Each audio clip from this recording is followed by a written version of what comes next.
अहिले जो ग्लोबल महामारी पेन्डेमिक जो भइरहेको छ कोरोना, यो कोरोना कै सेरोफेरोमा रहेर कोरोनामा मात्रै सीमित नभएर पेन्डेमिक्सहरू आउँदाखेरि कस्तो प्रकारको चिन्तनहरू हुन्छ, कसरी कला साहित्य प्रभावित हुन्छ। विशेष गरी आर्ट भनिसकेपछि आर्ट एउटा अम्ब्रेला टर्म हो र आर्टभित्र अभिव्यक्तिका विभिन्न शैलीहरू रहन्छन्। ती विभिन्न शैलीहरू कसरी प्रभावित हुन्छन् र एउटा साहित्यको अध्येता अथवा अध्यापक भएका नाताले मैले ती सम्पूर्ण कुराहरूलाई कसरी हेरेको छु भन्ने कुराहरू साझा गर्नका लागि, त्यो फ्रेमवर्कमा केही कुराहरू यहाँहरू समक्ष राख्नका लागि म आएको हुँ।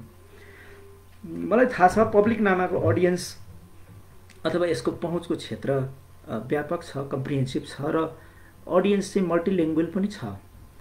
त्यसले गर्दाखेरि मैले बिचबिचमा जस्तो नेपाली चलिरहेको बिचमा अलिअलि अङ्ग्रेजीमा पनि मैले आफूलाई सम्प्रेषण गर्ने कोसिस गर्नेछु। र म सर्वप्रथम सम्पूर्ण श्रोता दर्शक, मेरा अग्रजहरू, मेरा समकालीनहरू र मेरा अनुजहरूलाई यो 1 घन्टाको बसाइमा हार्दिक स्वागत गर्दछु। म सुरुमा केही मेरा छोटा कविताहरू, म कविता लेख्छु र मेरा कविताका आयतन छोटा हुन्छन्, धेरै लामो हुँदैनन्। केही कविता सुनाएर म आजको यस बसाइको उठान गर्न चाहन्छु। शहीद की विधवा कविताको शीर्षक छ शहीद की विधवा। बाबु बाबु तिम्रा बुवाले रगत बगाए, बाबु तिम्रा बुवाले रगत बगाए, जमिनमा दाग देखियो उनी शहीद भए। मैले जुनीभरि आँसु र पसिना बगाएँ, जमिनमा दाग देखिएन, म बहुलाई भएँ। मैले शहीद शीर्षकको कविता सुनाएँ। अर्को कविताको शीर्षक छ गहिराई। गहिराई। तिमी हिमाल हौ सलाम छ, तिमी हिमाल हौ सलाम छ र म जमिनको पानी।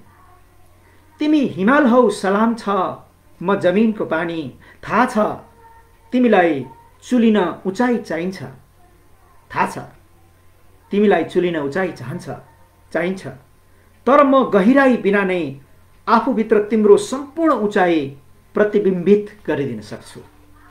यो गहिराई शीर्षकको कविता सुनाएँ। अर्को कविता सुनाउँछु जीवनका मालीहरू। जीवनका मालीहरू। एक तानाशाहले सृष्टिमाथि आक्रमण गर्न, एक तानाशाहले सृष्टिमाथि आक्रमण गर्न एक निमेष पाइला उठाउँदा पनि उसले टेकेको पैताला मुनिको जमिन खनजोत गरी गुलाब फुलाउँछन् जीवनका मालीहरू। मैले जीवनका मालीहरू शीर्षकको कविता सुनाएँ। यो चरणमा म अन्तिम कविता सुनाउँछु, फेरि म बिचमा कविता सुनाउन पनि सक्छु। अन्तिम युद्ध यो कविताको शीर्षक छ अन्तिम युद्ध। जीवनको अन्तिम युद्धमा हामी एक अर्काका कट्टर दुश्मन, मार्न उभियौं एक अर्कालाई आम्ने सामने। जब थाहा भयो बाँच्नेहरूमा केवल हामी दुई बाँकी छौं, जब थाहा भयो बाँच्नेहरूमा केवल हामी दुई बाँकी छौं, हाम्रा तरवार भैमा खसे र हामी एक अर्काको अँगालोमा टाँसिएर रुन थाल्यौं अविराम बालक जस्तै। मैले अन्तिम युद्ध शीर्षकको कविता सुनाएँ। हामी art in the times of pandemic यो विषयमा केन्द्रित हुनका लागि उपस्थित भएका छौँ। समय कस्तो छ त्यसको परिभाषा मैले गरिरहनु पनि पर्दैन। जस्तो समय मेरो अगाडि छ, तपाईको अगाडि पनि त्यस्तै समय छ। त्यही अनिश्चितता, त्यही डहर, त्यही अदृश्य दुश्मन, त्यही अनिश्चित भविष्य र वर्तमान र त्यो त्रास, यो सबै चीजहरूले हामी पृथ्वीको जुन कुनामा बसे पनि जोडिरहेको छ। मलाई कवि प्रदीपका केही हरफहरू याद आउँछ यो बेला। कवि प्रदीप तपाईहरुलाई थाहा छ, प्रसिद्ध भारतीय कवि, गीतकार, गायक पनि, धेरै चलचित्रहरूमा कवि प्रदीपका गीत छन्, राष्ट्रभक्तिका गीत छन्। आओ बच्चों तुम्हें दिखाए झाँकी हिन्दुस्तान की जस्ता है, आज हिमालय की चोटी से फिर हमने ललकार है जस्ता। यस्ता गीतका सर्जक गायक गीतकार कवि प्रदीपका केही हरफहरू पढ्छु। यी हरफहरू कुनै पेन्डेमिकको सन्दर्भमा लेखिएका त होइनन्। यी सम्भवतः भारतको स्वतन्त्रता सङ्ग्रामको ब्याकग्राउन्डलाई इङ्गित गर्दै अथवा भारतमा त्यसपछि पनि युद्धहरू भए ती युद्धको कहरलाई भाँपेर त्यसको भावभूमिमा लेखेका हुन सक्छन्। तर आज जुन मोडमा मानवता, ह्युम्यानिटी जुन क्राइसिसमा उभिएको छ, जुन पेन हामी सबै फिल गरिरहेका छौँ, यी हरफहरूले त्यो सम्पूर्ण कुरालाई कसरी बोकेको छ। म यी पढ्दाखेरि रोमाञ्चित भएको थिएँ। सुन्दा यो गीत पनि रेकर्ड पनि छ। कैसा यह खतरे का पहर है, कैसा यह खतरे का पहर है, आज हवाओं में भी जहर है। कैसा यह खतरे का पहर है, आज हवाओं में भी जहर है। कहीं भी देखो बात यही है, कहीं भी देखो बात यही है। हाय भयानक रात यही है, मौत के साए में हर घर है, मौत के साए में हर घर है। कब क्या होगा किसे खबर है, बंद है खिड़की बंद है द्वारे, बैठे हैं सब डर के मारे। क्यों, क्या होगा इन बेचारों का, क्या होगा इन बेचारों का, क्या होगा इन लाचारों का। इनका सब कुछ खो सकता है, इनका सब कुछ खो सकता है, इन पे हमला हो सकता है। कोई रक्षक नजर न आता, कोई रक्षक नजर न आता, सोआ है आकाश पे दाता। क्या हाल हुआ अपने संसार का, निकल रहा है आज जनाजा प्यार का। कवि प्रदीपका यी जति गुनगुनाए पनि हुन्छ, जति सोचे पनि हुन्छ। एउटा कविको कालजयिता यही हो। कवि प्रदीप हामी बीच हुनुहुन्न, उहाँ दिवंगत भएको पनि करिब दशक भयो र यो गीत लेखेको पनि धेरै अगाडि। त्यो बेलाको सन्दर्भलाई टिपेर लेखेको यो गीत हरेकपल्ट पेन्डेमिक आउँछ, हरेकपल्ट युद्ध आउँछ अथवा कुनै पनि प्रकृतिको त्रासदी आउँछ, यस्ता गीतहरूको प्रासङ्गिकता फेरि त्यत्तिकै सजीव बनेर आउँछ। यो प्रासङ्गिकता फेरि त्यत्तिकै प्रासङ्गिक बनेर आउँछ। यो एउटा चिन्तकले, एउटा दार्शनिकले, एउटा कविले फिल गरेको एउटा भाव मैले कवि प्रदीपलाई सम्झेँ र यहाँहरूलाई उनका केही हरफहरू सुनाएँ। हामीसँग थुप्रै साथीहरू आउनुभएको छ। आदरणीय राजेन्द्र दाई पनि सुन्दै हुनुहुन्छ, अहिले सायद कालिम्पोङ हुनुहुन्छ पब्लिक नामा, त हामीसँग सधैँ छ। गीता निरौला भण्डारी, मनोज बोरा हुनुहुन्छ। म अगाडि पढिरहेको छु। तपाईँहरूलाई म एउटा अर्को नेपाली गीत सुनाउँछु, गाएर सुनाउँदैन, हरफहरू सुनाउँछु। मेरो एकजना मित्र, कवि, पत्रकार, सङ्गीत श्रोताले बाढी पहिरोको कहरको बेलामा एउटा गीत लेख्नुभयो, जो गीत नसुन्ने सायदै कोही नेपाली थियो होला। गाउनु पनि भयो, आवाज पनि दिनुभयो, हरफ पनि दिनुभयो। ती गीत पनि सुनाउँछु अनि म केही सैद्धान्तिक अन्य कुराहरूतिर प्रवेश गर्छु।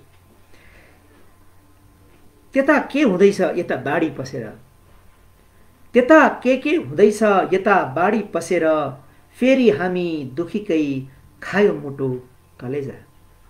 हामीले यो बाढीलाई अहिलेको सन्दर्भसँग जोडेर यसको व्याख्या गर्न सक्छौँ। त्यता के हुँदैछ यता बाढी पसेर, हामी फेरि दुखीकै खायो मुटु कलेजा।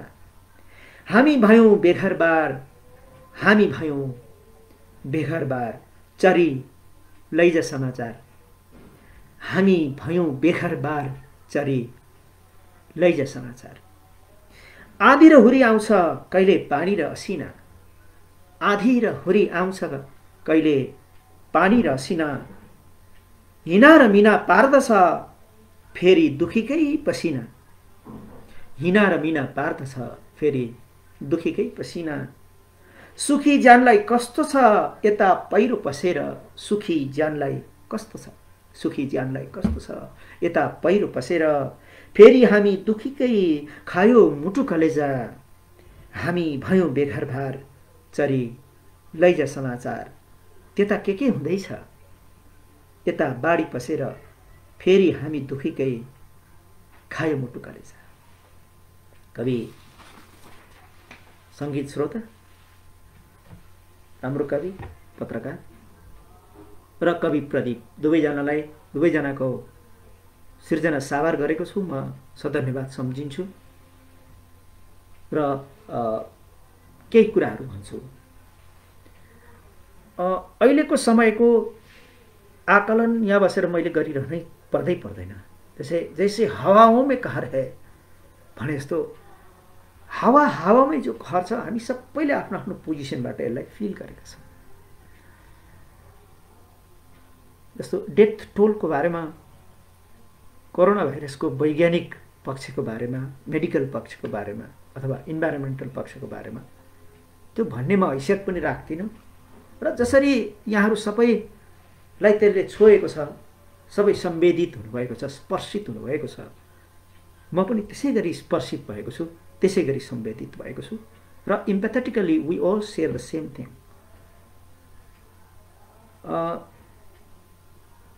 पेन्डेमिकले केही काम गर्यो अहिले, जस्तो कला साहित्य र संस्कृतिको कुरा आर्टभित्र गरिरहँदाखेरि पहिलो कुरा मेरो दिमागमा के आयो भने भाषा, केही शब्द र केही हामीले प्रयोग गर्दै आएका मेटाफरहरूलाई, केही अलङ्कारहरूलाई, केही अर्थहरूलाई अहिलेको पेन्डेमिकले डिकन्स्ट्रक्ट गरेको हामी सबैले अनुभव गरेका छौँ। यसै गरी शब्दहरूको प्रयोगलाई अगाडि पनि पेन्डेमिक नआएका त होइनन्, अहिले म ती पेन्डेमिकहरूको कुरा गर्नेछु। पेन्डेमिक त आएकै हुन्। सम्भवतः ती पेन्डेमिकहरूले पनि शब्दको अर्थ, त्यसको सांस्कृतिक अथवा भाषिक अर्थ परिवर्तन हुने गरी केही त गरे होला। अहिलेको समयमा हामी आफैले फिल गरिरहेका छौँ। कोरोनाको बिचमा हामी बाँचिरहँदाखेरि, यो 2-4 महिनाको बिचमा हामीले अनुभव गर्दाखेरि, 2-4 महिनाको बिचमा इफ द क्राइसिस इज कलोसल और ग्लोबल, यसले शब्दहरूको अर्थ, त्यसको बुझाइ, त्यसको सिमेन्टिक मिनिङ, त्यसको सिमेन्टिक्सलाई प्रभावित पार्ने रहेछ।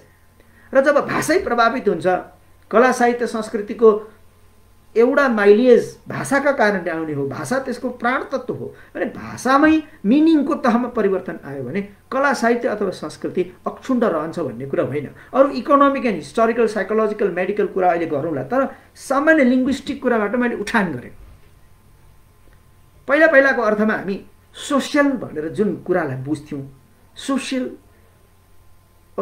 कन्ट्याक्ट अथवा सोसियल बिहेभियर जुन कुरालाई भन्थ्यौँ र गौरव गर्थ्यौँ, आज त्यसको अर्थ रिभाइज गरेको छ कोरोनाले। म त टिचर, अब आदरणीय राजेन्द्र सर पनि टिचर, राजा पुनियानी पनि टिचर, मैले पोल पनि खोलिरहेको छु, हामी सबै टिचर। अनि हामी टिचरले क्लासमा विद्यार्थीहरूलाई काउन्सिलिङ गर्दा भन्थ्यौँ, कस्तो अनसोसल, तिमी किन यस्तो अनसोसल, अलि सोसल हुनु पर्यो, अनि मिक्स हुनु पर्यो, अलि अरूसँग खुल्नु पर्यो भन्थ्यौँ। आज हामीले त्यो बेलामा भन्ने गरेको चिजलाई एउटा भाइरसले असान्दर्भिक ल्याएको छ।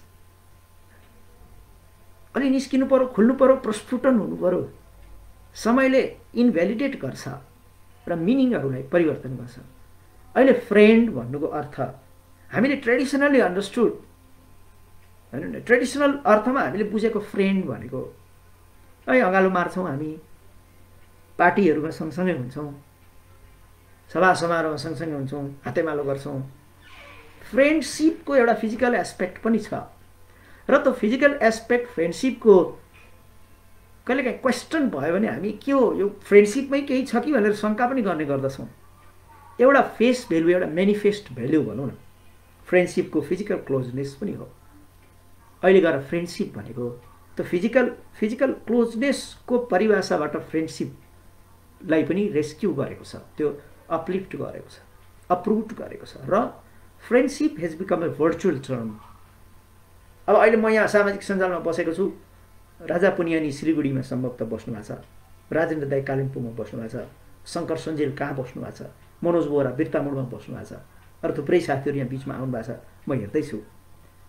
त फ्रेन्डसिपको परिभाषा तत्कालका लागि एउटा भर्चुअल बनाएको मात्रै छैन कि के सम्भावना देखिन्छ भने भोलिका दिनमा पनि it's going to have a very long lasting like impact, कि फ्रेन्डसिप अथवा सोसियल भन्नुको अर्थ यही अर्थमा फेरि रहला नरहला। यसका धेरै कल्चरल व्यापक रिपरकसनहरू हुनेवाला छन्। जस्तो कि चाडपर्वमा हामीले चाडपर्व मनाउने तरिका, हाम्रा चाडपर्व मनाउने तरिकाको एउटा धेरै ठुलो डाइमेन्सन भनेको भिजिट्स र फिजिकल क्लोजनेस हो। सबैजना बस्ने, सब मिक्स हुने, बसेर बाल लगाएर चाहिँ तासै खेल्ने अथवा केही गेम्सहरू खेल्ने, बच्चा बच्चीहरू पनि एकदमै भेला हुने, घरको वरिपरि घुम्ने, उफ्री पाफ्री गर्ने, आमा दिदीहरू पनि भेला हुने चाडपर्वमा। त्यो चाडपर्वको त्यो डाइमेन्सन, त्यो चाडपर्वको फिलिङ त होला मनमा, तर त्यसको त्यो मैले मेनिफेस्ट अर्थ बोलेको कुरा गरिरहेको। त्यो मेनिफेस्ट डायनामिक्स कसरी परिवर्तन भएको छ भने चाडपर्व, रीतिरिवाज, हाम्रा वर्सिप भनिसक्दा ग्यादरिङको कुरा आउँछ। अहिले चाहिँ इन्डियामा पनि लकडाउनमा अलिकति ढिलहरू दिएको छ, तर पनि निर्देशिकाहरू त कडा छन्। जस्तो रिलिजियस ग्यादरिङ्सहरूमा, पोलिटिकल ग्यादरिङ्सहरू, रिलिजियस ग्यादरिङ्सहरू नेपालमै पनि अरूतिर पनि होला, रिलिजियस एक्टिभिटिजहरू भनौँ, नमाज पनि घरमै पढ्नुहोस् भन्ने सम्मका निर्देशनहरू आए, सरकारको मुखबाट आयो, प्रशासनको मुखबाट आयो, तर यो त कोरोना कहरको निर्देशन हो नि एउटा। भनेपछि look the way we imagine our फेस्टिभल्सको मूल्यगत, संस्कृतिगत अथवा सिभिलाइजेसनल मिनिङ चाहिँ यो थोरै स्कलरहरूको सरकारको विषय हो। तर आम मान्छे, तपाईँ हामी जो आम मान्छे छौँ, हाम्रो लागि फेस्टिभल भनेकै ग्यादरिङ हो क्या। Gathering and it and drink and फिस्टिङ। त्यसको धेरै जस्तो मान्छेलाई फेस्टिभलको मिथिकल्स अथवा साइन्टिफिक अथवा हिस्टोरिकल अर्थ थाहा पनि हुँदैन र सरकार पनि राख्दैनन्। दसैँ आउनु भनेकै दसैँ आउनु आम मान्छेको बात, थोरै मान्छेको चाहिँ दसैँको शास्त्रता, त्यसको कल्चरल एस्पेक्टहरूको कुरा अथवा त्यसको सिम्बोलिक एस्पेक्टको कुरा अलिक ग्रेभ चिन्तकहरूको कुरा हो।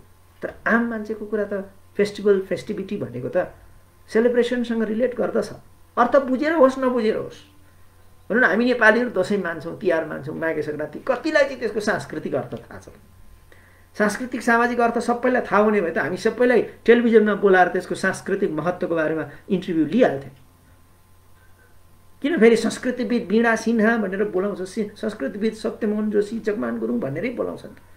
There are few people who are interested in the cultural, mythical, the larger meanings of social gatherings.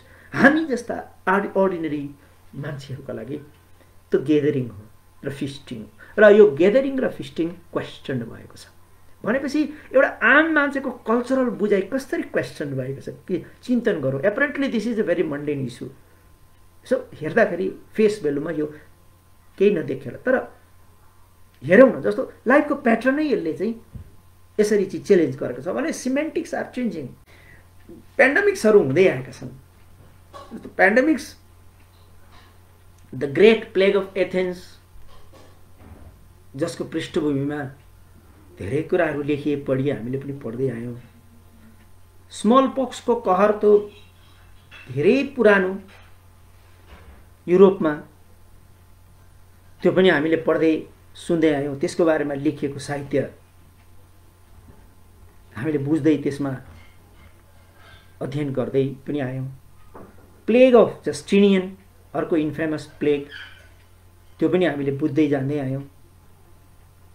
The black death भनेको त त्यो त यति ठुलो कलोसल पेन्डेमिक थियो, त्यसले चाहिँ एक हिसाबको युरोपको हिस्ट्री अथवा त्यो चिन्तन पद्धति अथवा कला साहित्य संस्कृतिको एउटा फ्रेमवर्क, एउटा डायनामिक्स नै परिवर्तन गर्यो। कोलम्बियामा पनि द कोलम्बियन क्राइसिसहरू भएको कथाहरू छ। लन्डनकै पनि द ग्रेट प्लेग अफ लन्डनको पृष्ठभूमिमा धेरै अङ्ग्रेजी साहित्य लेखियो। साहित्यका विविध विधा, आर्ट्सका विविध विधालाई त्यसले द ग्रेट प्लेग अफ लन्डनले पनि प्रभावित पार्यो। अहिले पो उन्मूलन भयो त। कुनै बेला polio was a killer disease. पोलियोको पनि पेन्डेमिक्स भएको छ, स्पेनिस फ्लू भन्ने, हङकङ फ्लू भन्ने त हामीले सुन्यौँ, सार्स भन्ने पनि हामीले सुन्यौँ, अथवा एचआइभी एड्सको विशेष गरी अफ्रिकामा र पछि अन्य मुलुकहरूमा त्यो खालको एउटा पेन्डेमिक र कहर पनि हामीले त्यो पनि त थाहा पायौँ। भनेपछि पेन्डेमिक्स र पेन्डेमिक सँगसँगै बाँच्नु चाहिँ यो मान्छेको चाहिँ नेमेसिस हो। Nemesis is a bone in any, कहीँ न कहीँ मान्छेको सभ्यतासँग टाँसिएर आएको नेमेसिस, यो नेमेसिस हो। र यो नेमेसिसको बिचमा कला साहित्य संस्कृति कर्मीले र अन्य मान्छेले यसप्रति गर्ने रेस्पोन्डमा एउटा फन्डामेन्टल चिजको एउटा फरक छ, एउटा फन्डामेन्टल फरक छ। त्यो फरक के रहेछ भने अरू डिसिप्लिनको मान्छेले यसलाई फेस भ्यालुमा हेर्दछ, it's a medical thing or a historical thing. तर कला साहित्य संस्कृतिको मान्छेले एउटा आर्टिस्टले यसलाई फेस भ्यालुमा मात्रै हेर्दैन, यसलाई डिपर साइकोलोजिकल कल्चरल सोसल अर्थमा यसलाई प्ले गर्दछ, हेर्दछ। त्यो प्ले गर्नु भनेको त्यसलाई cast into different genres of literature र इट गेट्स प्रिजर्भड। जस्तो भनौँ न, होलोकस्टको कुरा गर्दाखेरि विज्ञानले सबभन्दा बढी गर्न सक्ने होलोकस्टमा के थियो भन्दा होलोकस्टका लासहरूको कङ्काललाई जोगाएर राख्ने थिए। यदि लास भने त होलोकस्टको कङ्काल होस्, अर्कोको कङ्काल होस्, त्यो कङ्काललाई हेर्दा फेस टु फेस हुँदा हामीसँग आउने त्यो इमोसनल इभोकेसन त सेम, इट्स सेम। तर होलोकस्टमा टेकेर हरेकपल्ट त्यसको कहर र त्यस्ता जेनोसाइडहरू, त्यस्ता रेसियल भायोलेन्सहरूको सम्झना र फेरि पनि त्यस्ता हुन सक्छन् भन्नेको वार्निङ संसारमा कसैले सबभन्दा समृद्ध र सुन्दर तरिकाले दिए भने कलाकारहरूले दिएका छन्, युनिभर्सल भाषामा। र हिस्ट्रीको पनि के हुन्छ भने history also borrows from a cultural baggage. हिस्ट्रीको होलोकस्टको हिस्ट्री जर्मन पर्सपेक्टिभबाट पढ्दाखेरि अर्कै हुन्छ, ज्युजको पर्सपेक्टिभबाट पढ्दा अर्कै हुन्छ। यो बिना पर्सपेक्टिभबाट अब्जेक्टिभ युनिभर्सल भाषामा गीतकारहरूले, पेन्टरहरूले, कविहरूले भन्न सक्दछन्। र यो अब्जेक्टिभ भनेको के त भन्दाखेरि त्यो कुनै प्रकारको इडियोलोजिकल बेगेज भन्दा मुक्त भएको एउटा अल्टरनेटिभ हिस्ट्री अफ द पेन्डेमिक्स। यो कसैले लेख्न सक्छ, कसैले लेखेको छ भने यो आर्टिस्टले मात्रै लेख्न सक्छ, अरू कसैले पनि सक्दैन। किनकि आर्टिस्टहरूसँग चाहिँ त्यो जस्तो म एउटा कवि हुँ, आदरणीय ज्ञानेन्द्र खतिवडा सर हामी बिच हुनुहुन्छ, हाम्रो अग्रज कवि, उहाँ कवि हुनुहुन्छ। हामी कवि हुनुको हाम्रो एउटा शक्ति के हुन्छ भने हामी भारत अथवा नेपालमा छौँ भने यो सीमा नै नागेर चिन्तन गरिदिन सक्ने त्यो एउटा आँट हुन्छ नि। कवि पंछी नदियाँ पवन के झोंके, कोई सरहद ना इन्हें रोके, सरहद तो इंसानों के लिए है। र कवि चाहिँ त्यो यी सरहदहरूभन्दा उठ्न सक्दछ के कवि। अफ्रिकामा चिनुवा अचेबीको निधन हुँदाखेरि नेपालमा हाम्रो नाकको टुप्पोमा कस्तो कम्पन किन भयो, को नदेखेको नजानेको न के न के।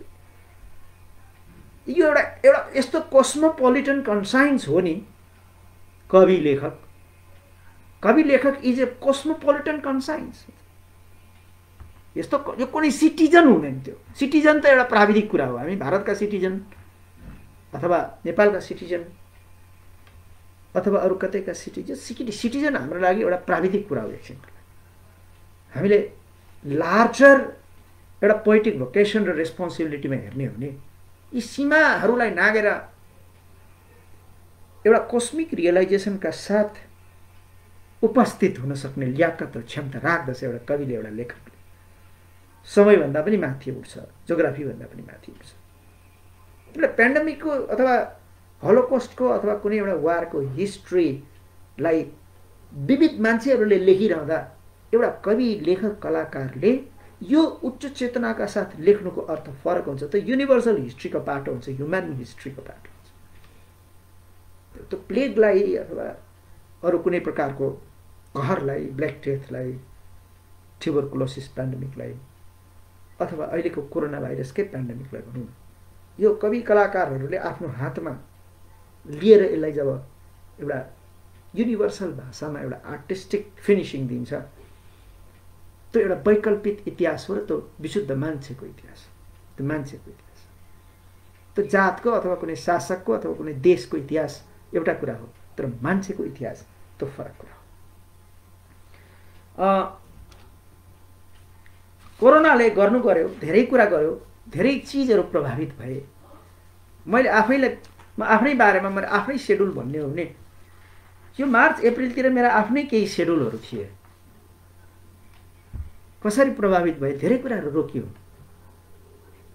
एउटा इन्टरनेसनल फेडरेसन अफ पर्फर्मिङ आर्टिस्टको एउटा सङ्गठन छ, युरोपमा बेस गरेर काम गर्छ। उसले त एउटा धेरै लामो रिसर्च नै निकालिसक्यो कि पेन्डेमिक्सको यो बिचमा, अहिले म भन्छु त तपाईँहरूलाई ती कुराहरू, पेन्डेमिक्सको बिचमा कति चिज प्रभावित भयो आर्टको क्षेत्रमा, विशेष गरी थिएटरको क्षेत्रमा युरोपभरि, उसको एउटा अध्ययन आएको छ। हामीले यहीँबाट पनि हेर्न सक्छौँ, बुझ्न सक्छौँ। मैले आफ्नै सेड्युलको कुरा गर्दाखेरि मार्चमा ब्याङ्कक जाने सब फाइनल एयर टिकट पनि भइसक्यो, आउने जाने सबै कार्यक्रम फिक्स भइसक्यो। अरू पनि साथीहरू हामी 10-12 जना नेपाली लेखकहरू चाहिँ ब्याङ्कक जाने, अनि थाई लेखकहरूसँग कार्यक्रम गर्ने, त्यहाँको युनिभर्सिटीमा जाने, अरू कल्चरल एक्सचेन्जका कुराहरू गर्ने र 1 हप्ता लामो टुर सकेर फर्किने भन्ने हाम्रो योजना कोरोनाले समाप्त पारिदियो।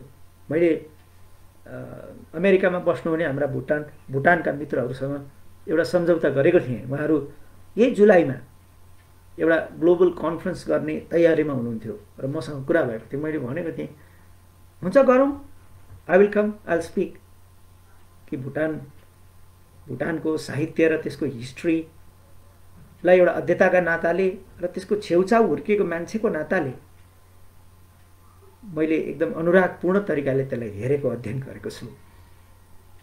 त्यो पनि सकियो, त्यो पनि भएन।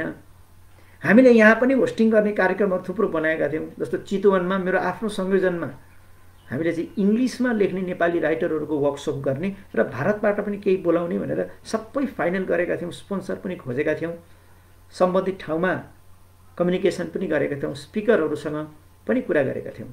त्यो पनि प्रभावित भयो। मेरा केही साथीहरू, 4 जना मेरा परम मित्रहरू, कवि रामगोपाल आशुतोष, कवि हरिहर तिमल सिन्हा, अनन्त वाग्ले, राजकुमार बराल, उहाँहरू बङ्गलादेश जानलाई टिकटै काटिसक्नु। बङ्गलादेशमा चाहिँ एउटा चाहिँ यस्तै इन्टरनेसनल कवि सम्मेलन टिकटै काट्नुभयो, भिसा लाउनुभयो, भिसाको पनि फी लाग्छ। केही साथीहरूले त पासपोर्टै बनाउनु भयो, पासपोर्ट पहिलाको एक्सपायर भएको अवस्था, अब यहाँ कार्यक्रममा जानु पर्यो। पहिला त अब मेसिन रिडेबल पनि हुँदैन थियो, त्यो ट्रेडिसनल पासपोर्ट, त्यसको पनि समय, त्यो सबै कहरहरू झेलेर अन्तमा टिकट पनि आयो, सब कुरो आयो। अब बङ्गलादेश जाने, धुमधडाका गर्ने भन्ने त्यो उत्साहको बिचमा खबर आयो, नाउ सी लकडाउन, कोरोनाको त प्रकोप आएको छ, त्यसले गर्दाखेरि क्यान्सल। मैले एउटा निजी मान्छेका भनौँ न, मेरो आफू पर्सनल संलग्नताका त 4वटा इन्टरनेसनल प्रोग्रामहरू क्यान्सल भएको मेरै अगाडि छ भनेपछि हामी जस्ता ट्राभल गरिरहने अथवा अफसुटिङ भनौँ न, अफसुटिङ गरिरहने लेखकहरूको यति धेरै एउटै मान्छेको प्रभावित भएछ भने हामीले यो टोटल इन्डस्ट्रीलाई एउटा इन्टिग्रेटेड तरिकाले हेर्ने हो भने सबै कुरो चाहिँ स्थगन भएको छ र एक हिसाबले ध्वस्त नै भएको छ। एउटा यो त्यही मैले इन्टरनेसनल फेडरेसन अफ आर्टिस्टको कुरा गरिरहेको थिएँ। उनीहरूले एउटा अध्ययनमा के भनेका छन् भने युरोपभरि, जस्तो इङ्ल्यान्डमा अर्डर नगरे पनि स्पेन र इटालीमा सरकारी अर्डरहरूबाट धेरै थिएटरहरू बन्द गरिए। स्पेनमा विशेष गरी र इटालीमा, स्पेन र इटालीमा यो कुरा बन्द गरिँदाखेरि धेरै कुराहरू एकैचोटि प्रभावित भयो। तो जोबहरू रहेनन्, किनकि यो त एउटा चाहिँ धेरै जस्तो फ्रिल्यान्सिङ इन्डस्ट्री हो नि त, कला साहित्य संस्कृति आर्ट फ्रिल्यान्सिङ इन्डस्ट्री हो। केही सरकारका एकाडेमीहरू हुन्छन्, केही मान्छे सरकारका जागिरी हुन्छन्, तर कति हुन्छन् त? कवि त देशभरि हुन्छन्, पेन्टर देशभरि हुन्छन्। अब भारतमा त्यत्रो ठुलो देश छ भनौँ न, भारतको एकाडेमी, साहित्य एकाडेमी अथवा यस्ता सरकारी फाउन्डेसन्सहरूमा त कति पेड आर्टिस्टहरू त कति नै हुन्छन् र कति पनि हुँदैनन्। धेरै त फिल्म इन्डस्ट्री पनि तमाम फिल्म इन्डस्ट्री पनि फ्रिल्यान्स त्यो एउटा प्राइभेट हिसाबको हो भनौँ। त्यसमा बरु प्राइभेटै भए पनि राम्रो पेमेन्टहरू पाउँछन् कलाकारहरूले। त्यसले धेरै लाखौँको करोडौँको तादादमा उसले व्यापार गर्ला। तर कविता कथा जो हामी लेख्छौँ, हामी साहित्यमा जसौँ, त्यो पीडा त हामीलाई थाहा छ। त्यो पीडा भोग्दै भोग्दै ज्ञानेन्द्र सर यो उमेरसम्म आउनुभयो। कविता लामा दिदी हामीसँग हुनुहुन्छ। हामी थोरै छौँ तै पनि हामी गम्भीर कुरा गरिरहेका छौँ भने द्याट ओभरअल इम्प्याक्ट इज कलोसल भने युरोपतिर पनि त्यो देखियो। स्पेनमा विशेष गरी इटालीमा त धेरै बन्द नै भए। र केही अर्गनाइजेसनहरूले जस्तो फिनल्यान्डमा एउटा कलाकारहरूको चाहिँ थिएटर इन्फो फिनल्यान्ड भन्ने छ, त्यो आर्टिस्टहरूको हो। त्यसले चाहिँ उसको चाहिँ भनाइ के छ भने 13.6 मिलियन युरोको लोस अहिलेसम्म भयो। यो लकडाउन नभएको भए उसले 13.6 युरोको ट्रान्जेक्सन गरिसक्थ्यो। 13.6 million euro. हामी हेरौँ हाम्रो आफ्नो करेन्सी र युरोको भेल्यु हामीलाई थाहा छ। नेपालमा भारतमा 13.6 मिलियन जो चाहिँ करिब करिब 80,000 देखि 1 लाख स्पेक्टेटरहरूको टिकट, त्यो बुक भएको टिकट चाहिँ बर्बाद भएकोबाट उनीहरूले आकलन निकालेका हुन्। र यसले गर्दाखेरि 4,500 देखि 5,000 कलाकारहरूको दैनन्दिनी प्रभावित भएको भन्ने उनीहरूको चाहिँ ठम्याइ छ। यही कोरोनाको बिचमा 4,500 आर्टिस्ट्स उनीहरू चाहिँ जोबलेस भए। उनीहरूको चाहिँ रोजीरोटी चाहिँ बन्द भयो। यो खालको एउटा उनीहरूले चाहिँ निकालेका छन्। म्युजिक, यो टोटल आर्ट इन्डस्ट्रीमा युरोप वर्ल्डभरि हेर्दाखेरि कति प्रभावित भयो त भन्दाखेरि अब थिएटरको भन्दा म्युजिकको रिच बढी हुन्छ। अझ त म्युजिक भनेकै कन्सर्टहरू गरेर ट्राभल गरिरहने, बेन्डहरू जाने, धेरै चाहिँ गरिरहने हुनाले करिब 44.3% यसको यो टोटल लोस म्युजिक क्षेत्रलाई भएको छ। 20% जति थिएटरलाई भएको छ। 6% जति अरू कन्टेम्पोरेरी सर्कस, डान्स जस्ता अरूलाई भएको छ। अब यसमा त साहित्यको त कति कति आकलन नोबडी क्यान डु द्याट। साहित्यको त गर्नै सकिन्न। फेरि यदि साहित्यको त्यो ट्रेभलै यस्तो छ कि अब र मेरो आफ्नो बुझाइ के छ भने किनकि मेरो आफ्नै बुक्सहरू were scheduled to be published. मेरो ट्रान्सलेसन्सहरू, मेरो एडिटिङहरू यहाँ पब्लिस्ड हुनलाई ठिक्क परेका सबै स्थगित भए। मेरा करिबका साथीहरूका स्थगित भएका छन्। मैले आफै देखेको छु। म जुन पब्लिसरसँग काम गर्छु त्यो पब्लिसरको दिनै पछिको दुःख मैले देखेको छु। भने मेरो कन्फर्म बुझाइ के छ भने लिटरेचर, प्रिन्ट लिटरेचर सबभन्दा बढी लोसमा गएको छ। युरोपमा चाहिँ, युरोप र यतातिरको अलिकति फरक के देखेँ मैले भन्ने अध्ययन गर्दाखेरि, युरोपमा चाहिँ सरकारी तहबाट अथवा ग्रुपमा उनीहरूको चाहिँ फिलान्थ्रोपी र डोनेसनको चाहिँ अलि समृद्ध परम्परा छ। हामी कहाँ डोनेसन नै गर्न, फिलान्थ्रोपी नै गर्नलाई अलि सामान्य मान्छे त्यति छिटै अगाडि आउँदैनौँ नि। यद्यपि कल्चरल्ली चाहिँ दानको सिद्धान्त चाहिँ हामी हाम्रो हो चाहिँ भन्दछौँ। शास्त्रले हामीलाई निर्देशित गरेको छ दान गर्नुपर्छ। दक्षिणा, दान दक्षिणा हाम्रो कल्चरल कन्सेप्ट चाहिँ हो। तर साँच्चै चाहिँ दान दक्षिणा कला क्षेत्रको लागि, साहित्य क्षेत्रको लागि, सङ्गीत क्षेत्रको लागि गर्न कठिनै छ। यसको प्रुफ के छ भने हामी त कल्चरल एक्टिभिस्ट पनि हौँ नि, र हामीलाई स्पोन्सर जुटाउनु परिरहन्छ, कार्यक्रम गरिरहन्छौँ। Raja Puniyani knows it very well कि I'm always in some event.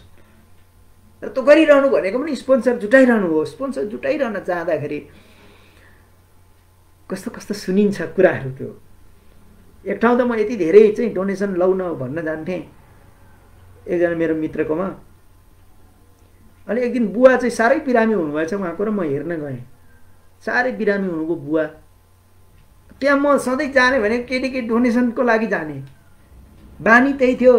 बुढा भएका बा बिरामी हुनुभयो। म गएँ, नमस्कार बा भने। यसो हेर्नुभयो, ए भाइ के को चन्दा उठाउन आउनुभएको भन्नुभयो।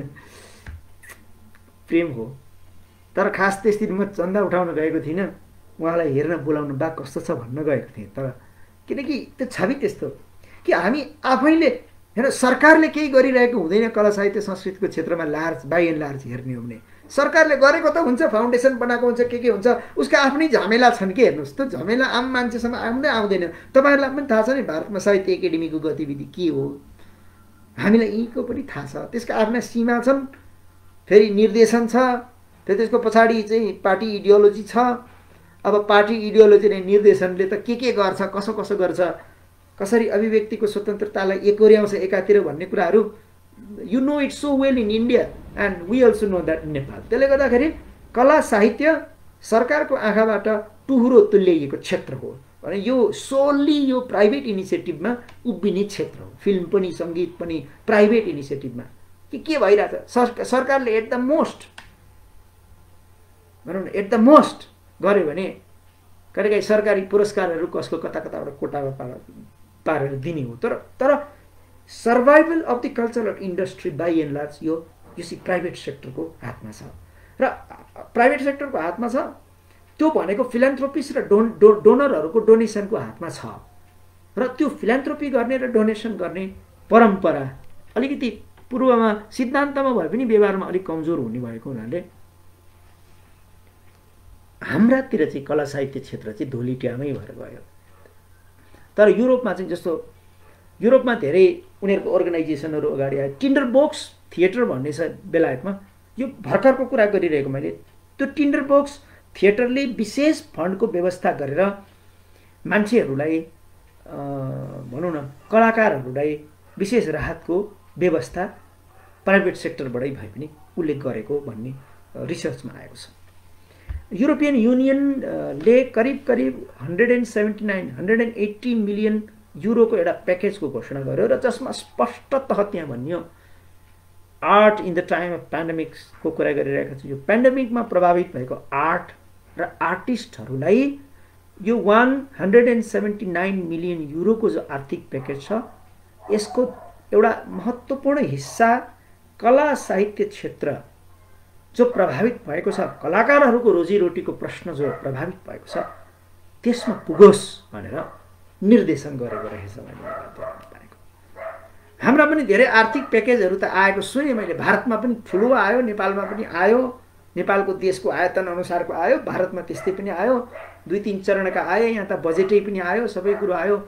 तर यो कला साहित्य संस्कृति क्षेत्र यहाँका मान्छेहरू, यहाँका प्र्याक्टिसनरहरूलाई त्यसले एक्सक्लुसिभली सम्बोधन गरेको र त्यसले एउटा विशेष डाइरेक्टिभले त्यसलाई चाहिँ जस्टिफाई गरेको चाहिँ देखिएन भने यो चिजहरू जबकि चाहिने चाहिँ यो कला साहित्य संस्कृति सधैँ चाहिन्छ र यो देशको गौरव गान गर्नलाई चाहिने छ।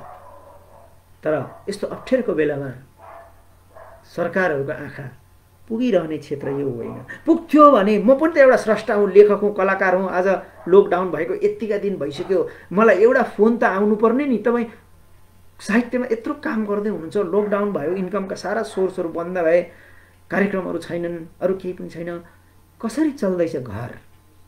खै त सोधिएको, म भन्छु मलाई सोधेको छैन कसै, तपाईँलाई पनि पक्कै सोधेको छैन। उपेक्षित क्षेत्र, हाम्रो आफ्नै अनुभव छैन। सरकारको त के हुन्छ भने सरकारी च्यानल भनेको त प्रक्रिया पुर्याउँदा पुर्याउँदै कहाँ पुगिसक्छ, कम्युनिटी स्प्रेडिङको तहमा कोरोना पुगिसक्छ, त प्रक्रिया यति लामो हुन्छ कि आइहाल्यो भने पनि अनि बिचमा कति हो, कति मिडियोक्रेसी, बिचमा बिचौलिया कति हुन्छन्, ब्रोकर कति हुन्छन्, कहाँबाट कहाँ फारम भर्ने कता हो, लाइन लाग्ने कता हो, त्यो डेलिभरीको च्यानल पनि के हुन्छ त्यो एउटा लेबरिन्थ जस्तो हुन्छ र कलाकारहरूसँग त्यो धैर्य र समय पनि हुँदैन नि। त्यो लेबरिन्थमा गएर फारम भरेर फोटो टाँसेर प्रमाणहरू चाहिँ भेला पारेर फेरि अर्को दिन धाएर सही गराएर हाकिमलाई नमस्कार गरेर अनि त्यो राहत लिने बेलामा त सर, ज्ञानेन्द्र सर, कविता दिदी, हामी अर्को कथा लेखिसक्छौँ, हामी अर्को कविता लेखिसक्छौँ, हामी अर्को जुममा एउटा गोष्ठी चलाउन सक्छौँ र आफ्ना समालोचना हामीले त्यहाँ फेरि गर्न सक्छौँ। अनि त्यो कसरी कलाकारहरूलाई, आर्टिस्टहरूलाई, पर्फर्मिङ आर्टिस्टहरूलाई र यो क्षेत्रलाई कसरी सम्बोधन गर्नुपर्छ भन्ने सायद हाम्रा इस्टेब्लिसमेन्टहरूलाई, सरकारहरूमा त्यो त्यति धेरै संवेदनशीलता चाहिँ देखिएन, जो अलिअलि युरोपमा चाहिँ देखेको मैले तपाईँहरूलाई चाहिँ यो international federation of theatre artist, performing आर्टिस्टको उसको एउटा पछिल्लो समयको आएको एउटा स्टेटमेन्टमा आधार मानेर मैले तपाईँहरूलाई केही सुनाएँ। यो विशेष गरी आर्टिस्टहरूको सन्दर्भको मैले कुरा सुनाएँ। आर्टको पेन्टिङको सन्दर्भका कुराहरू सुनाएँ मैले। साहित्यको त आकलन पनि भएको छैन, प्रिन्ट इन्डस्ट्रीको त मैले भने त्यो आकलन गर्ने सम्भावना पनि छैन, सायद गरिँदैन पनि होला। यो कुरा त छँदैछ। अलिकति यी हाम्रा विविध क्षेत्रहरू आर्ट, पेन्टिङ, कला, म्युजिक र पेन्डेमिक्सको कस्तो रहेछ अलिकति यसको हिस्ट्रीलाई पनि ट्रेस गरौँ, यिनीहरूको बिचको अन्तर सम्बन्धमा के भनिएको रहेछ भन्ने बारेमा अलिअलि कुरा गर्छु। अघि मैले भनेको थिएँ पेन्डेमिक्स आर इनएभिटेबल, ती आउँछन्, चाहेर आउँछन् नचाहेर आउँछन्। संसारको सबभन्दा विकसित भएको देश सबभन्दा बढी प्रभावित भयो, कसले सोचेको थियो होला कि अमेरिकामा कुनै दिन मान्छे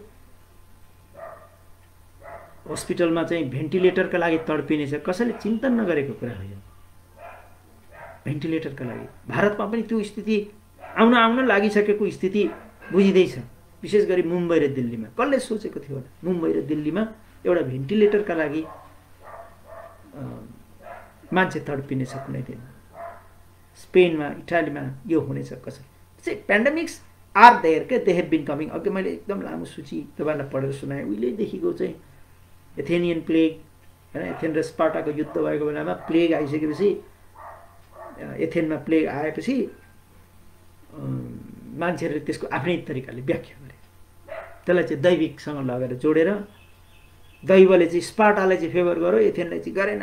यो चाहिँ दैव चाहिँ एकदम चाहिँ पार्सियल भयो भनेर त्यो खालको चाहिँ एउटा फिलोसोफिकल म्युजिङ पनि गरियो। त्यो बेलाको साहित्य पढ्दाखेरि अलिअलि त्यसको छटाहरू चाहिँ आउँछ, किनकि वैज्ञानिक व्याख्या गर्नलाई मान्छेसँग त्यो खालको विज्ञान पनि विकसित थिएन। यो डायग्नोसिसका कुराहरू, यी अहिलेका ऱ्यापिड टेस्टिङदेखि लिएर यिनीहरू फास्ट टेस्टिङ, यी सबै कुराहरू त थिएन।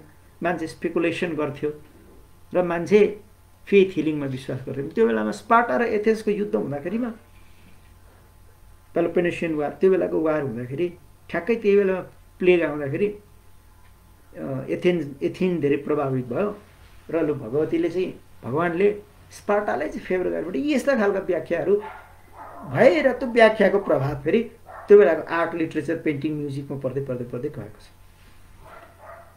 म्युजिकको के रहेछ भने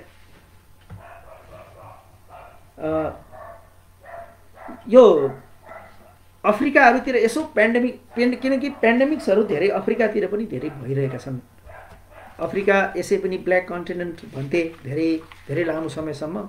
अन्त ब्ल्याक कन्टिनेन्ट भएको हुनाले भनिने हुनाले चाहिँ त्यहाँ चाहिँ धेरै चाहिँ पेन्डेमिक्सहरू भइरहने, थोरै भयो भने पनि धेरै प्रभावित हुने।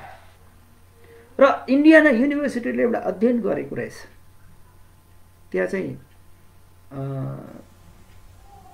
पेन्डेमिक्सहरू आए, चिकन पोक्स भनौँ न, स्मल पोक्सको पेन्डेमिक्सहरू आए, पछि एड्सको पनि आयो। तपाईँहरूलाई थाहा छ भने त्यो बेलामा इन्डियाना युनिभर्सिटीले एउटा के चाहिँ अध्ययन निकालेको रहेछ भने अफ्रिकाको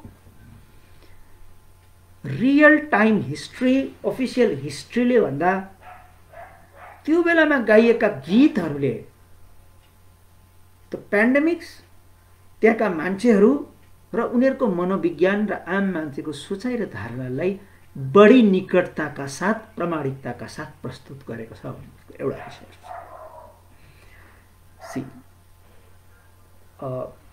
यो ब्लुज भन्छौँ नि, राजा पुन्यानीलाई ब्लुज मनपर्छ।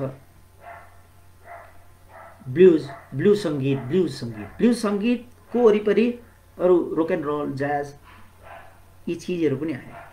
यो ब्लुजको यसो तपाईँहरूले अथवा हामीले यो ब्लुजको ओरिजिनको कुरा के रहेछ भनेर सोच्यौँ भने, अब ब्लुजहरू फेमस भएर आए, हामी सबैले सुन्यौँ, बजायौँ पनि, गाना पनि गायौँ, सब कुरो गऱ्यौँ। तर यो उद्भव के रहेछ भने ब्लुज चाहिँ सम ब्लू डेभिल, यो अफ्रिकाको अथवा साउथ अमेरिकन ब्ल्याक बेल्टको भनौँ न ब्ल्याक सोसाइटीको अनुभवमा पेन्डेमिक्सहरूको पछाडिको सम्भावित कारण चाहिँ उनीहरूले चाहिँ ब्लू डेभिल भनेर, कुनै डेभिल भनेर बुझाएको छ। र त्यो डेभिललाई वार्ड अफ गर्ने गाना, त्यो डेभिललाई समन गर्ने गाना, त्यो जगमा उभिएको सङ्गीत हो ब्लुज। ब्लुज सङ्गीतको उद्भव भई रचना गर्व नै पेन्डेमिकसँग रिलेटेड छ। यो धेरैले नसोचेको कुरा गरिरहेछ। तपाईँ अध्ययन गर्नुहोस् blues, it has a very deep rooted belongingness with catastrophes and pandemics. त्यस्तो रहेछ त। अझ अफ्रिकामा त्यहाँका चाहिँ जस्तो ब्लेक सदर्न ब्लुजहरू, विशेष गरी साउथ अफ्रिकातिरका, त्यो चाहिँ ज्याक लेग अथवा एपिडेमिक ट्रोन कन्ट्रीको सुख दुःख गाएर आएका छन्। अघि मैले भने नि, र ती कलेक्ट गरेर अध्ययन र डायग्नोसिस गर्दाखेरि आम मान्छेको पेन्डेमिक प्रतिको धारणा एउटा ओफिसियल हिस्ट्रीले भन्दा साउथ अफ्रिकामा गाइएका गीतहरूले बढी मुखरित गरेको भन्ने छ। एउटा म गीत सुनाउँछु तपाईँलाई, यो इङ्ग्लिस ट्रान्सलेसनमा। यो अफ्रिकन गीत हो जो चाहिँ स्मल पोक्स आएर मान्छे धेरै मरे, घर घरमा मान्छे मरे, गाउँ गाउँमा मान्छेहरू मरे, टोल सखाप भए। त्यसमा बनाइएको एउटा गीतका केही हरफहरू म सरल अङ्ग्रेजी भाषामा सुनाउँछु। We are left outside, we are left for sorrow. We are left outside, we are left for sorrow. We are left to despair. मैले एउटा साउथ अफ्रिकी गीत सुनाएँ। Which increase our misery. Oh, that there was a refuge in heaven. मान्छे बरु मर्न पाए पनि हुन्थ्यो, स्वर्गमा त केही राहत थियो कि भन्ने कल्पनामा गीत गाउँथे। त्यसले एकैचोटि पोलिटिकल क्रिटिसिजम गर्छ हामीले बुझ्यौँ भने कि मिडियामा टेलिभिजनमा सरकारको जति गुणगान आए पनि आम मान्छे सडकमा हिँड्दै हिँड्दै कति हजार किलोमिटर हिँडेर कहाँबाट कहाँ गयो र बाटामा के भयो हामीले भारतमा पनि देख्यौँ, नेपालमा पनि देख्यौँ। सत्य यो पनि हो, मिडियामा आएको फेब्रिकेटेड सत्य एउटा होला, रियल जमिनमा पनि यो सत्य त देखियो नि। र मान्छेहरू भनिरहेका छन्, अफ्रिकामा गीत गाइरहेका छन् कि oh there was a refuge in heaven, that there were a pot there and a fire. एउटा भाँडो होस् र अलिकति आगो होस्, थोरै पानी उमाल्न सकियोस्, थोरै जाउलो बनाउन सकियोस्, काम गीत हो। That there were found a place for me, oh that I had wings to fly. पखेटा मात्रै हुन्थे भने एउटा कति लाचारीमा एउटा मान्छेले गीत पखेटा मात्रै हुन्थ्यो भने। यसको अर्थ चाहिँ अघि प्रदीपको गीत मैले सुनाएको थिएँ, कैसा ये खतरे का पहर है, आज हवाओं में भी जहर है।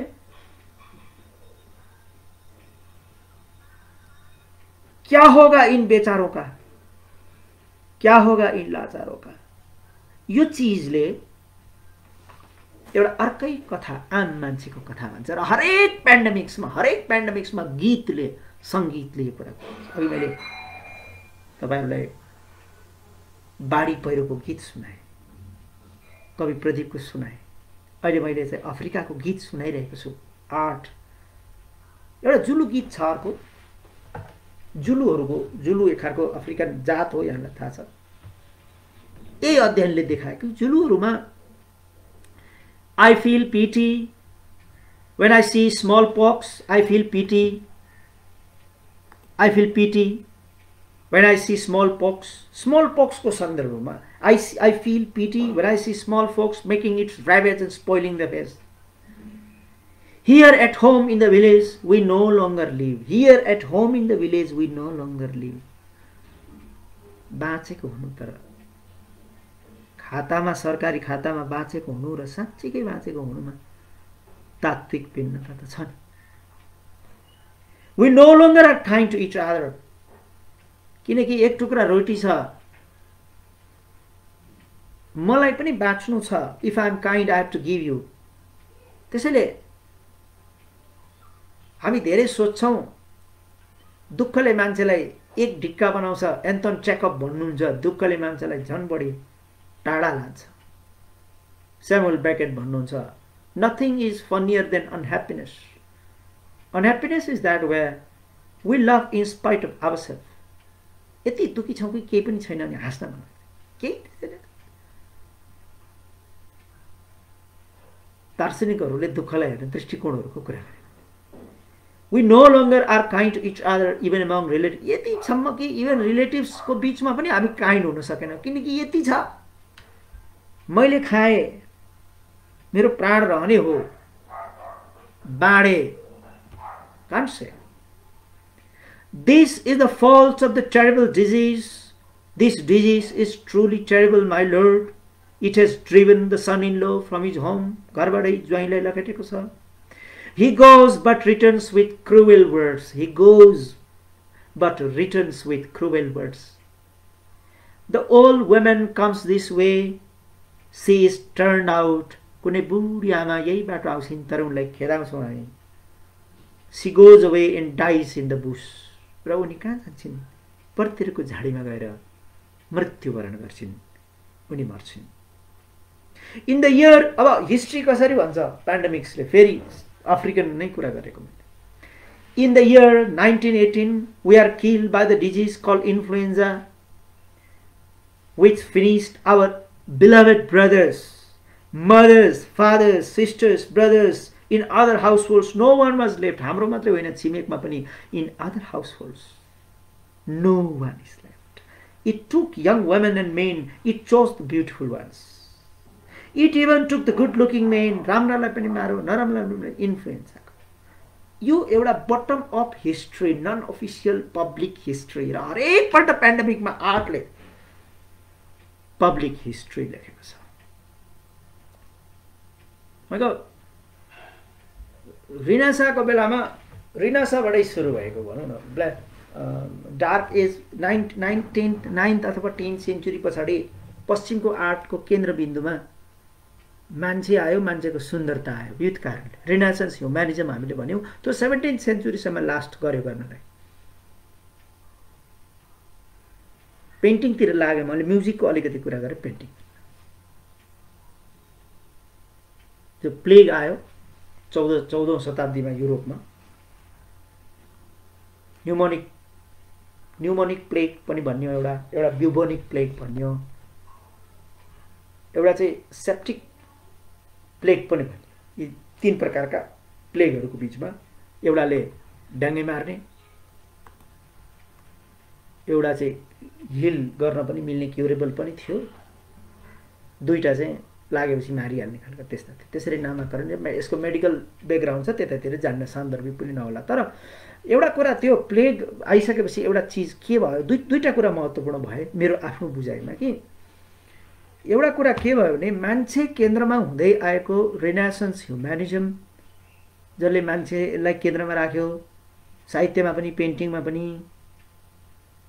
पेन्टिङमा सबभन्दा सुन्दर बनाउने चित्रहरू, महिलाहरूको एकदम सौन्दर्यपूर्ण बनाउने. त्यो चाहिँ पछि बोटिसेलीको समयसम्म, लियोनार्डो डा भिन्चीको समयसम्म हामीले हेऱ्यौँ भने, माइकल एन्जेलोको समयसम्म पनि त्यो मान्छेको अनुहारमा यस्तो फोकस, त्यो ब्युटीमा फोकस थियो.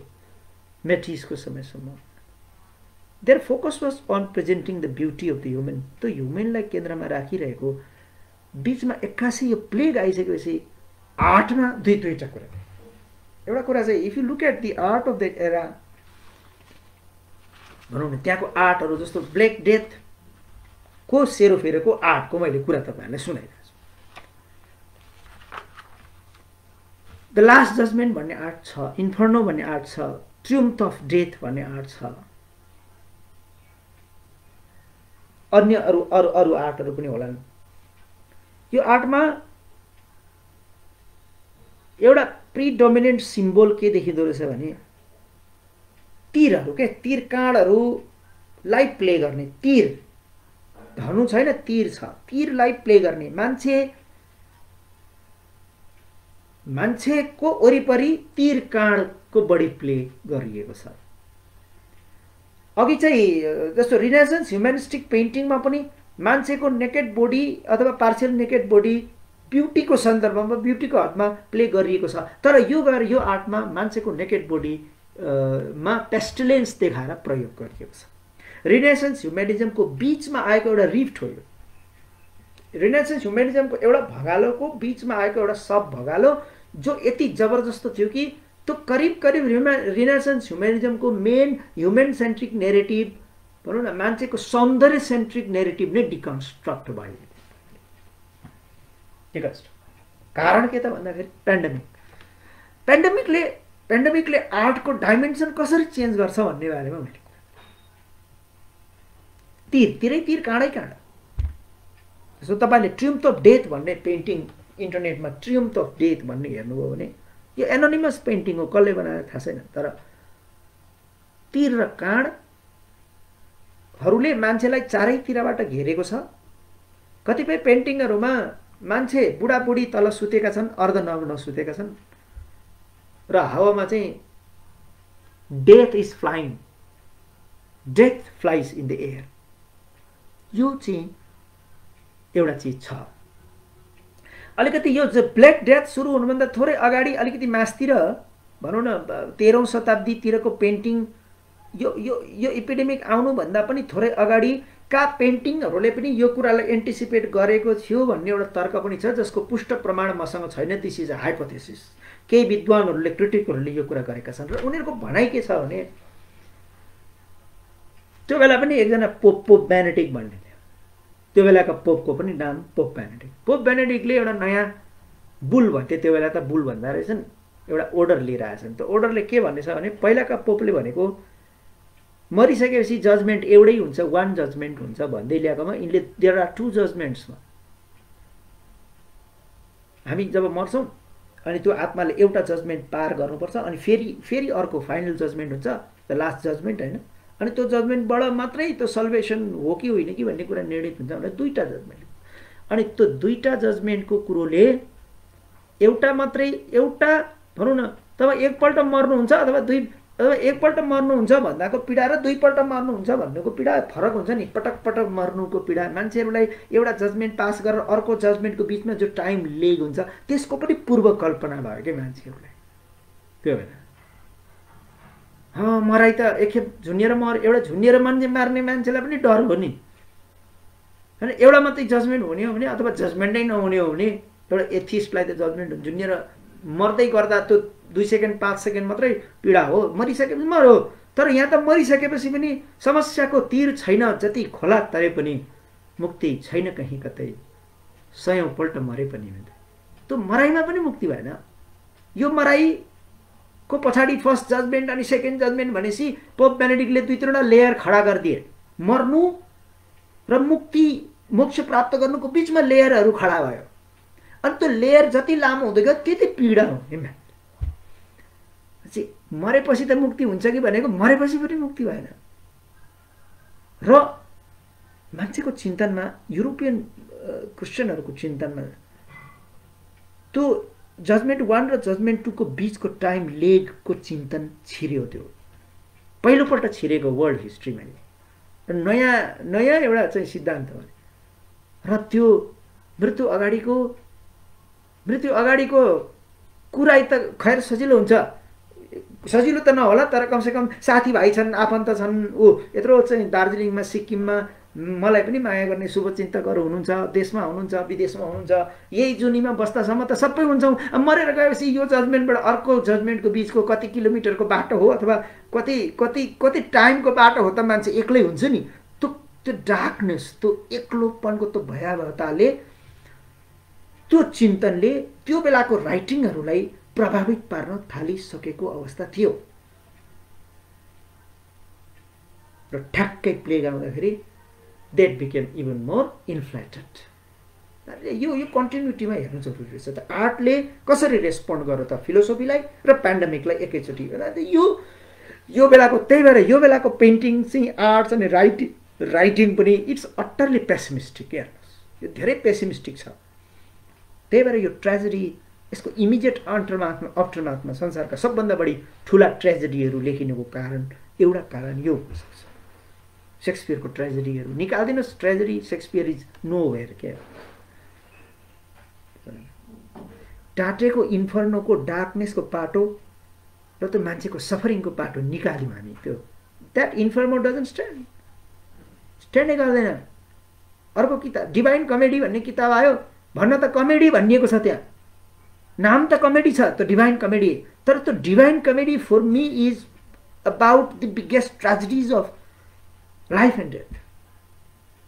डिभाइन कमेडीको त कमिक पार्ट हो त we love in spite of our self. अनि यहाँ गएर अर्थ लाग्छ स्यामुअल बेकेटको nothing is funnier than unhappiness. Samuel बेकेटको एउटा धेरै चर्चित nothing is funnier than unhappiness. Divine कमेडीको पार्ट हो त्यही हो कि यो मान्छेको पीडाको कथा हो, मान्छेको सल्भेसन प्राप्त गर्न नसक्नुको कहरको कथा हो भने यो चिजलाई यो पेन्डेमिक र यसको फिलोसोफिकल रिलिजियस कनेक्सनले गर्दाखेरि युरोपियन आर्ट त्यसरी प्रभावित भएर गयो।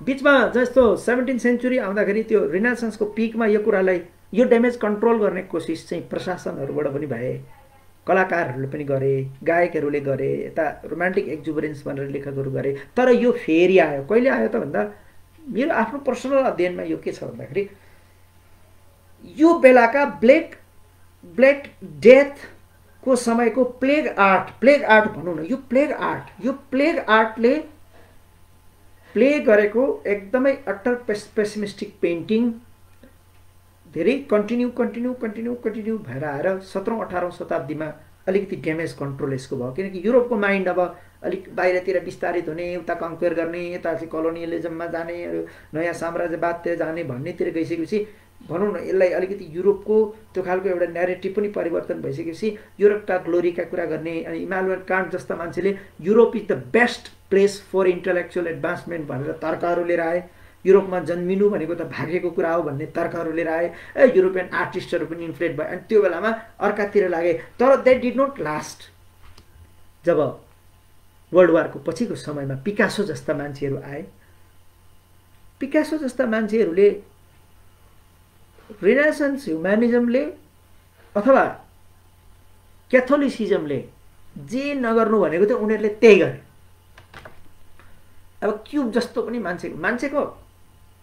मान्छेको सुन्दरताको पक्ष होइन कि एक्सप्रेसनिस्टिक पेन्टिङ भनेको के हो त भन्दा सामान्य अर्थमा यसका धेरै आयामहरू छन्। तर एक्सप्रेसनिस्टिक पेन्टिङ भनेको त्यो मान्छेको चाहिँ फिलिङ्स भनौँ न, फिलिङ्सहरूको चाहिँ प्ले हो। एङ्गरको प्ले, रातको प्ले, रेजको प्ले, रिसको, रागको देखिने गरी प्ले के त्यो प्ले गर्नलाई मेरो यो जो अनुहार छ यही अनुहार पर्याप्त मानेनन् पिकासो अथवा उनका अनुयायीहरूले। र यो अनुहारलाई डिस्टोर्ट गरे उनीहरूले। If you are painting the same face you are subscribing to the clumsy idea of realism. त्यसले हुँदैन, मान्छेको एक्सप्रेसनलाई एक्सप्रेस गर्न सकिन्न। र उनीहरूले चाहिँ इम्प्रेसनिस्टिक अथवा एक्सप्रेसनिस्टिक पेन्टिङ र क्युबिस्ट पेन्टिङ त्यसकै समयमा तपाईँले यो पेन्टिङ यो जारी छ, अहिले पनि जारी छ। पछि सररियलिस्टिक पेन्टिङ आयो, साल्भादोर डालीहरूको पेन्टिङ तपाईँहरूले हेर्नु नै भएको छ।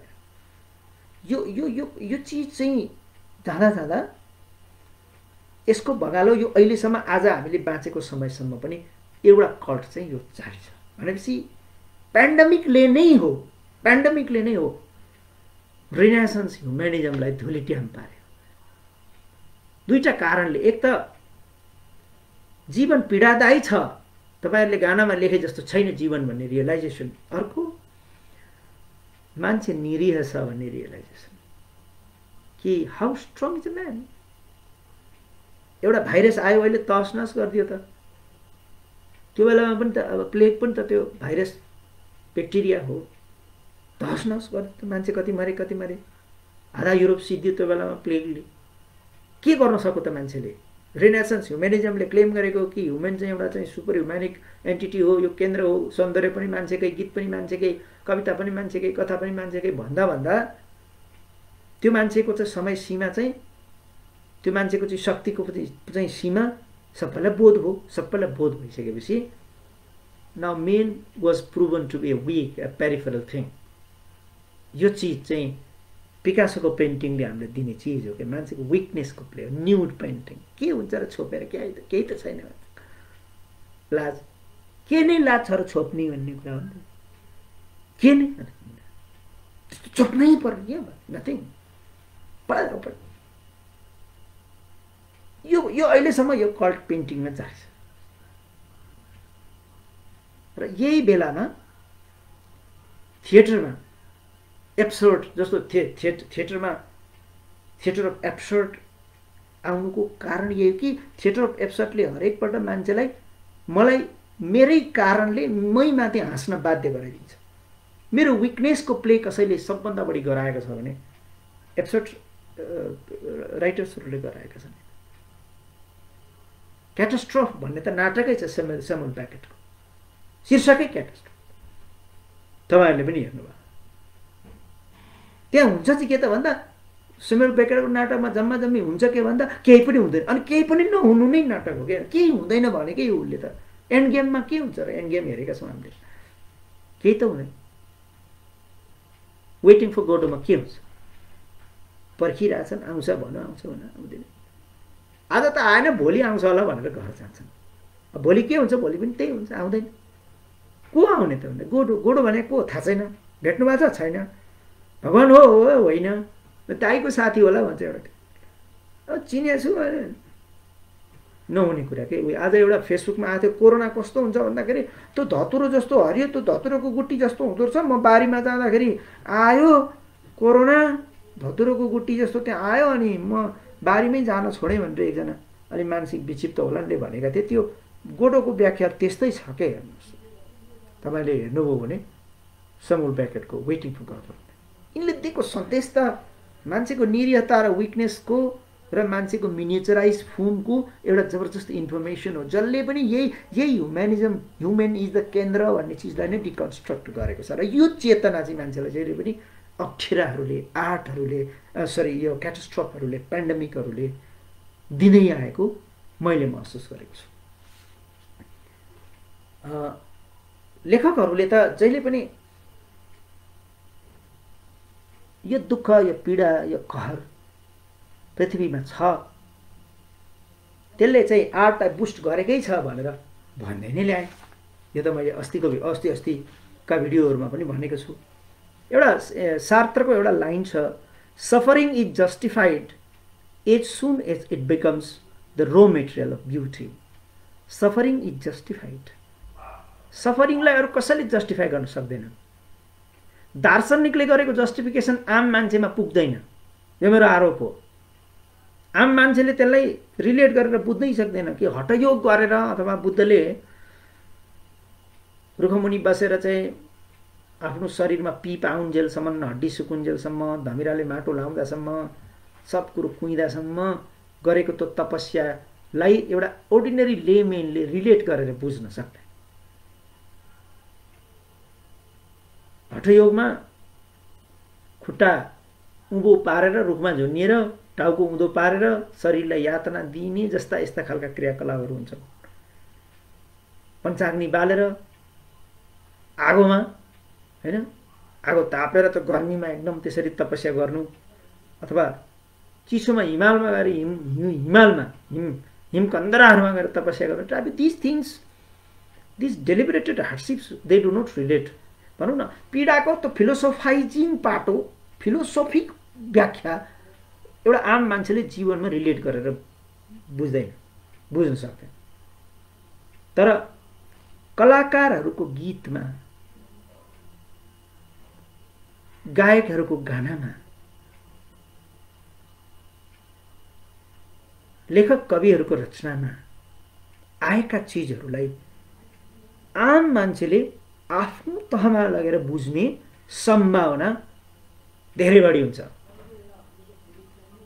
भनौँ न, एउटा चाहिँ जस्तो महाविनिष्क्रमणको उपायको बारेमा जुन तपस्याको व्याख्या गरेको छ, त्यो जस्तै सिलुकमा भने पनि एउटा आम मान्छेले के बुझ्ने। तर एउटा गायकले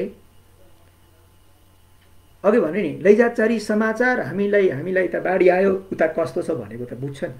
त आर्टिस्टसँग चाहिँ यो क्षमता हुन्छ क्या, जति नै ग्रेभ फिलोसोफिकल चिज भयो पनि फिलोसोफीले कहिलेकाहीँ गर्न न। फिलोसोफी चाहिँ धेरै लिप प्रोफेसन पनि हो, र धेरै फिलोसोफी चाहिँ एक खालका म्युजिङ्स गरिरहने मान्छेका लागि चाहिँ फुड फर थोट हो। तर आम मान्छेका लागि फिलोसोफी भन्दा बढी फुड फर थोट चाहिँ साहित्य हो।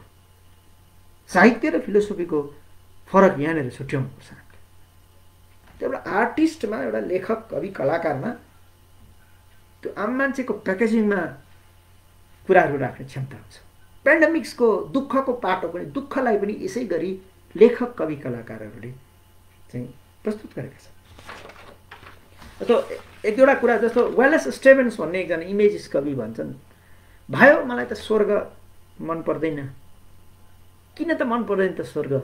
कवितै छ, स्वर्गमा सुखै सुख, सुखै सुख, सुखै सुख, अनि कहिले पतझड पनि आउँदैन, कहिले चाहिँ वर्षा ऋतु पनि आउँदैन, बाढी पनि आउँदैन, चिसो पनि हुँदैन, सब एक छ एकदम एसी लगाए जस्तो। फुल पनि फुलेको फुलेको, फुलै पनि बोर हुँदो रहेछ क्या मान्छेले, धेरै फुल। त्यो सुक्खा, त्यो पतझड, त्यो विन्टर, त्यो अलिअलि काँप्नु, अलिअलि हातखुट्टा फुट्नु जरुरी हुने रहेछ। किनकि सुखै सुख हुन्थ्यो भने हाम्रो साहित्यमा पनि सुखै सुख हुन्थ्यो। कल्पना गर्नुहोस् त, ज्ञानेन्द्र सर हजुरको कविताबाट, सरको कवितामा किसानहरूका कुराहरू खुब आउँछन्। मैले जति पढ्न पाएको छु, किसानका अथवा समाजको तल्लो तबकामा बसेका मान्छेको त्यो कुतियार, कुत जसले तिर्नु पर्दछ, जसले गोरु दाइँ गर्नु पर्दछ, दाइँका बिम्बहरू, कुतका बिम्बहरू यी निकाल्यौँ, कहाँ उभिन्छ त हाम्रो कविता? गाह्रो छ नि, एउटा खुट्टो भाँचिन्छ नि। आफै कविता, भोक हुनु अन्न पनि हुनु, भोक हुनु अन्न पनि हुनु, तर भोक र अन्नको दूरी धरती र आकाशको जस्तै हुनु, पीडाको एक महाकाव्य हो। पीडा कविताको शीर्षक थियो। मैले पनि भनौँ, यो कविता निकाल्दिँदा मेरो पनि रचनाको खास गरेर अर्थ नबुझे। अनि वालेस स्टेभन्सले त्यही भने कि जहाँ सिजन नै परिवर्तन हुँदैन, आई डोन्ट लाइक इट, मलाई त पृथ्वी नै ठिक, किनकि यहाँ पीडाहरू छन्। त्यही भएर रोबर्ट फ्रोस्टको एउटा धेरै चर्चित कविता छ, द बर्चेस। रोबर्ट फ्रोस्टको धेरै बर्चेस, त्यहाँ एउटा लाइन आउँछ, the earth is the best place to live, to love, प्रेमका लागि, to love, the earth is the best place to love. किनकि प्रेमको पनि अर्थ त्यो बेला हुने रहेछ, एकदमै प्रेम गर्छु म तिमीलाई भन्नुको अर्थ त्यसको पछाडि पछिल्तिर कतै कतै सुदूरमा भए पनि मृत्यु छ। मृत्यु नहुने पनि त पछि गरौँला प्रेम, पछि मरिँदैन आखिरी, होइन? अश्वत्थामा भयो सबै, पछि गरौँला, अर्को साल गरौँला भाइ, प्रेम अहिले फुर्सद छैन, कविता लेखौँ। Because there is brevity of time, because there is a limit, because there is a limit, because there is brevity of time, we tend to have that. अनि मनोविज्ञहरूले, चिकित्सकहरूले अर्को एउटा कुरा गरे, बिकज आई हेभ पेन, र यो पेनको लेखन, यो स्क्रिप्टोथेरापी, यो पेन सिभियर भयो भने चाहिँ अर्को कुरा भयो, त्यो चाहिँ द्याट विल लिड टु एबनर्मलिटी। तर केही डर, केही पेन, केही पीडा चाहिँ क्रिएटिभिटीको स्टिमुलेन्ट पनि हो रे, स्टिमुलेन्ट हो, त्यो क्रिएटिभिटीको स्टिमुलेन्ट गर्दछ। यसमा अघि मैले सार्त्रको कुरा तपाईँहरूलाई सुनाएँ, यसमा इमानुएल कान्टले पनि बोलेका छन्, यस्ता थुप्रै थ्योरिस्टहरू छन् र साइकोलोजिस्टहरूले त धेरै भनेका छन् कि यो पीडाको अलिकति डिग्री र क्रिएटिभिटीसँग त्यसको रिलेसनसिप चाहिँ छ। अनि स्क्रिप्टोथेरापी भन्ने त्यहाँबाट निकाल्यो उनीहरूले, स्क्रिप्टिङ गर्नु, लेख्नु थेराप्युटिक हो नि।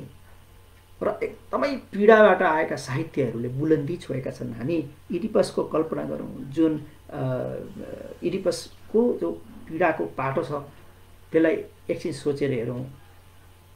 एकछिन हामीले चाहिँ सेक्सपियरका चाहिँ जस्तो किङ लियर अथवा हेमलेटको पीडाको पाटोलाई निकालेर एकछिन हेरौँ।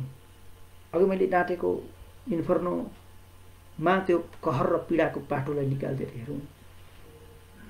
पछिसम्म अहिलेसम्म आइरहेका यी चिजहरूलाई हेर्ने हो भने हामी के कन्क्लुजनमा पुग्छौँ भने पीडा त हुने रहेछ, अति धेरै डिग्री भयो भने त अर्को कुरा हो। मैले यहाँ पीडालाई जस्टिफाई गर्न खोजिनँ, तर पीडासँग नबाँच्नुको त हामीलाई विकल्प छैन नि त। What can we do?